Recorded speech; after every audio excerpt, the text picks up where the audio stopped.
Olá, bem-vindos a mais um encontro do nosso curso de Noções Básicas de Direito e Constituição. Hoje nós vamos continuar na leitura do documento constitucional e vamos discutir sobre duas categorias de direitos. É a categoria dos direitos sociais e a categoria dos direitos políticos. Relativamente à categoria dos direitos sociais, nós ainda vamos estar discutindo direitos fundamentais, mas enquanto aqueles direitos lá do artigo 5º vão versar sobre direitos individuais e garantias individuais, aqui a gente vai estar pensando uma perspectiva mais social. Naquela aula a gente viu que tem uma categoria de direitos que demandam um comportamento negativo do Estado, ou seja, uma inação. O Estado precisa respeitar as liberdades e as escolhas individuais de cada cidadão. Nos direitos sociais, a gente vai ter uma categoria de direitos que demandam uma prestação positiva do Estado. O Estado precisando atuar para garantir alguns direitos. Quando a gente estuda lá no direito constitucional essa evolução de direitos fundamentais, a gente vai ver que tem direitos fundamentais de primeira geração ou primeira dimensão, como alguns autores colocam, que seriam esses direitos mais liberais, que demandariam uma inação do Estado, e direitos de segunda geração ou segunda dimensão, que seriam esses direitos, de conteúdo mais social. E os contextos históricos em que cada categoria desses direitos se desenvolveu e se perpetuou na realidade constitucional vai ser bem específico. Os direitos de primeira geração estão ali relacionados com o Estado liberal, com os primeiros momentos, as primeiras etapas do movimento de constitucionalismo. E os direitos sociais têm a ver com um momento posterior, depois de experiências históricas específicas. Então a gente tem ali a Constituição do México, a Constituição de Weimar, trazendo essas categorias de direitos de uma maneira muito interessante. Então, são momentos e contextos históricos específicos, e a gente ainda vai ver lá no direito constitucional, quem for realmente aprofundar nesse nível, que existe uma terceira geração, terceira dimensão de direitos fundamentais relacionados a interesses difusos, coletivos. Também tem quem fala em direitos de quarta geração, mas enfim, essa é uma discussão mais específica, e aqui no nosso contexto de um curso de noções básicas, esses conhecimentos que a gente tem da forma que eu estou apresentando já são suficientes. Relativamente aos direitos sociais, eu convido vocês a lerem o artigo 6º da Constituição, que vai trazer uma lista de direitos sociais. São direitos sociais a educação, a saúde, a alimentação, o trabalho, a moradia, o transporte, o lazer, a segurança, a previdência social, a proteção à maternidade e à infância, a assistência aos desamparados na forma dessa Constituição. O que é que todos esses direitos têm em comum? Eles demandam que o Estado atue para promover segurança, para promover lazer, para garantir a saúde, a educação, a alimentação. Então são direitos que não vão ser resolvidos apenas se o Estado respeitar nossa existência e nossas escolhas. O Estado agora precisa ser um garantidor desses interesses. Então essa é a lógica dos direitos sociais. Nesse contexto de um Estado mais social, nós precisamos garantir que todas e todos tenham acesso a recursos, à saúde, à educação, a valores básicos para que a vida seja de fato digna. Isso é bem interessante.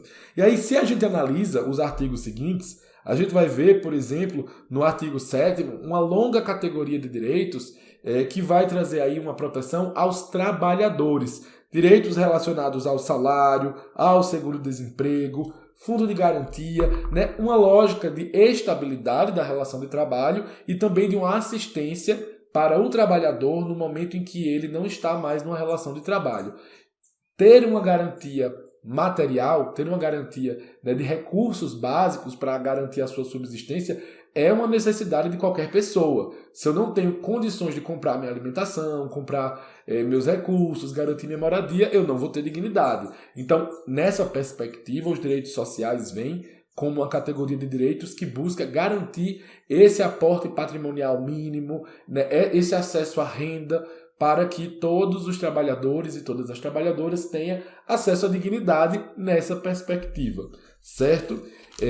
E a sequência dos artigos dessa categoria aí, do capítulo que vai falar sobre direitos sociais na Constituição, vai trazer muito essa perspectiva de direitos dos trabalhadores, da organização sindical. Então, a lógica dos direitos sociais na nossa Constituição é essa, e historicamente, né, a gente também precisa que vocês entendam que saúde, educação, lazer, todos esses valores são relacionados com essa temática dos direitos sociais.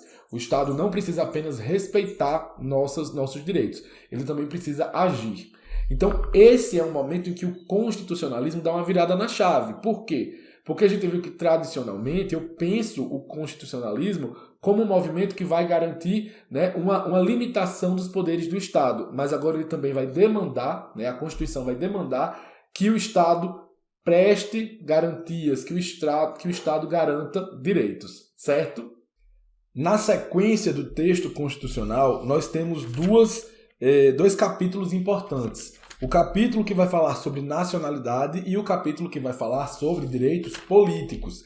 Esses dois capítulos buscam, né, trazer a perspectiva da identificação de quem é brasileiro para fins de proteção de direitos aqui no nosso território nacional, na categoria, né, de brasileiros natos e brasileiros naturalizados. Lembrando que os estrangeiros também gozam de proteção, mas têm direitos limitados relativamente à vida política. E também nós vamos ter uma lógica de destinação, de explicação sobre direitos políticos. Então, são duas categorias também bem importantes. Relativamente à nacionalidade, a Constituição vai trazer uma divisão de brasileiros natos, ou seja, aquelas pessoas que nasceram no Brasil ou nasceram no estrangeiro, sendo filhos de pais brasileiros a serviço. Por exemplo, se um diplomata está numa missão diplomática e tem um filho fora do país, esse filho será considerado brasileiro, mas se um nacional, se um brasileiro que não está a serviço, né, está morando fora, enfim, fazendo uma outra questão da sua vida, se ele tem um filho, esse filho também teria a possibilidade de ser registrado perante a autoridade brasileira ou de buscar a nacionalidade brasileira no futuro, numa categoria de brasileiro nato, ou seja, né, esse brasileiro que teria direitos plenos, vamos colocar assim. Já a categoria dos brasileiros naturalizados é aquela categoria de pessoas que não nasceram no país, nem são filhos de pais brasileiros que buscam sua naturalização, mas que moram aqui, estrangeiros que moram aqui e cumprem requisitos para solicitar a sua naturalização. Esses brasileiros natos e os naturalizados, né, têm direitos muito parecidos, direitos próximos, sendo que tem uma pequena diferença. Os brasileiros naturalizados não podem ocupar alguns cargos. Por exemplo, o cargo de presidente e de vice-presidente da República, as presidências da Câmara dos Deputados e do Senado Federal, não podem ser ministros do STF, não podem ocupar carreiras diplomáticas, né, a carreira de diplomata, não podem ser oficial de Forças Armadas, não podem ser ministros de defesa. Salvo essas exceções, né, salvo esses cargos, o brasileiro naturalizado tem direitos equiparados com o brasileiro nato. Uma pessoa que recentemente teve, né, sua naturalização é a Paola Carosella. Né? Eu adoro a Paola, sempre assisti os programas dela, e ela recentemente se naturalizou brasileira. Ela é argentina de nascimento.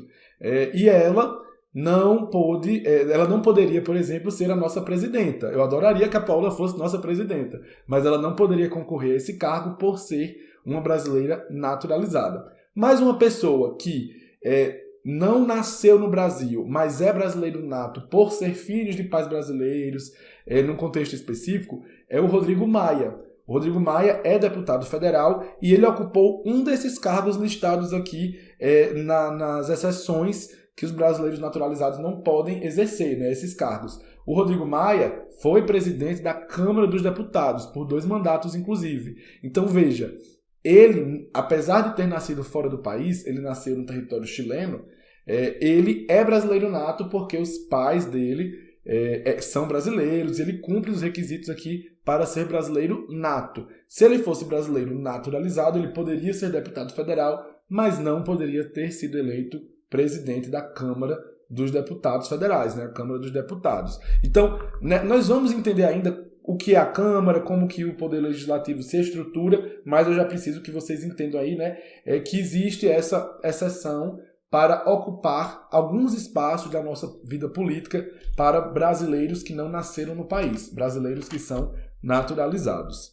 Seguindo mais à frente, quando a gente chega nos direitos políticos, nós vamos ver lá no artigo 14 da Constituição que a soberania popular será exercida pelo sufrágio universal e pelo voto direto secreto, com valor igual para todos, nos termos da lei, mediante plebiscito, referendo ou iniciativa popular.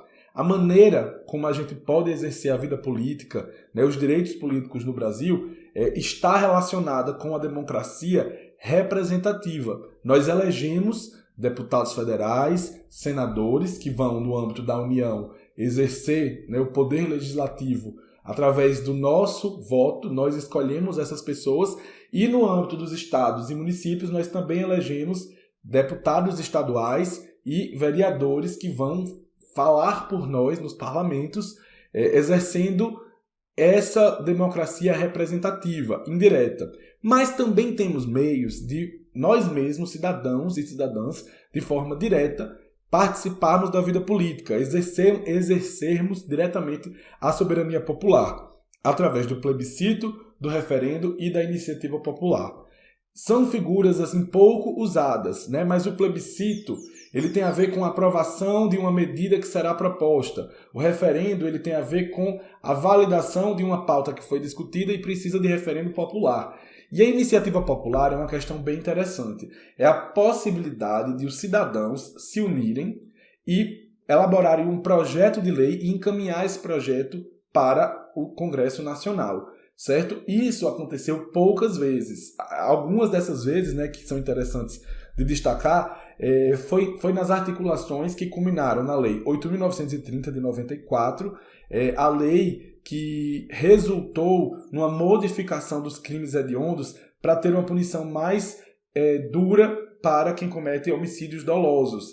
Esse movimento popular que deu origem a essa lei, se seguiu ao assassinato da atriz Daniela Pérez. Ela que foi brutalmente assassinada, ela era uma atriz que estava no ar, estava numa novela e foi assassinada. A mãe dela é uma autora de novelas. Então, essa comoção popular resultou numa articulação de cidadãs e cidadãos que propuseram ao Congresso Nacional essa lei para alterar a lei de crimes hediondos e tornar mais rígida a punição para homicídios nessa modalidade.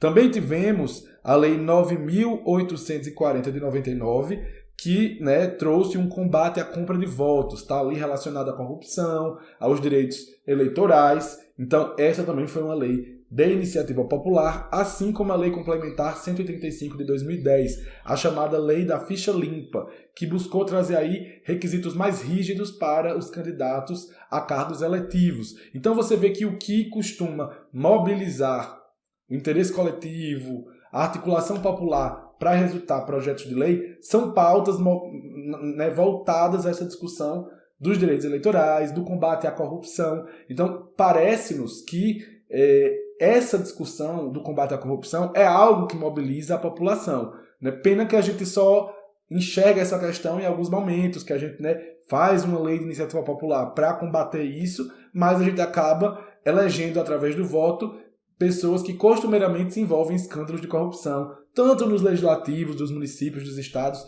como também nos executivos. Não é raro a gente ver escândalos de corrupção. Então, essa nossa percepção de que a corrupção é algo a ser combatido é algo que mobiliza, sim, o interesse coletivo. Mas, na hora de votarmos nos representantes, parece que é difícil a gente conseguir eleger pessoas que fujam dessa perspectiva. Óbvio que tem muitos parlamentares e muitos gestores públicos que têm um perfil bacana, mas a gente vê, né, costumeiramente escândalos de corrupção, principalmente no âmbito dos legislativos, né, dos gabinetes de parlamentares, enfim. Então isso é uma coisa que a gente precisa prestar bem atenção na hora do voto. Nós vamos eleger alguém que vai falar por nós e que vai também ter acesso ali a um aporte do patrimônio público para movimentar verbas de gabinete ou verbas de secretarias, ministérios.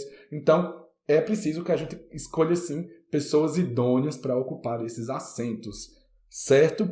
Então, na sequência aqui dos direitos políticos, né, nós vamos ter algumas disposições sobre tanto questões, né, relativas à soberania popular, como também algumas questões relativas à nacionalidade, né, e aspectos dos direitos dos nacionais, mas eu acho que o que importa para vocês saberem sobre isso aqui no curso de Direito Básico é mais ou menos esse nível de informação. Na sequência, a gente chega na parte interessante, que é a organização político-administrativa do Estado brasileiro. Chegou a hora de a gente entender como que funciona esse país, quem que é o deputado, quem que é o senador, né? A gente viu aí recentemente a Anitta fazendo umas lives e debates com a Gabriela Prioli, colocando dúvidas muito honestas, muito legítimas. Existe deputado estadual, municipal? Como que funciona tudo isso? A gente sabe que as pessoas costumam ter uma grande dúvida, muitas confusões relativamente a esse assunto, e chegou a hora de a gente ficar expert nessa organização com base no texto constitucional. Vamos lá?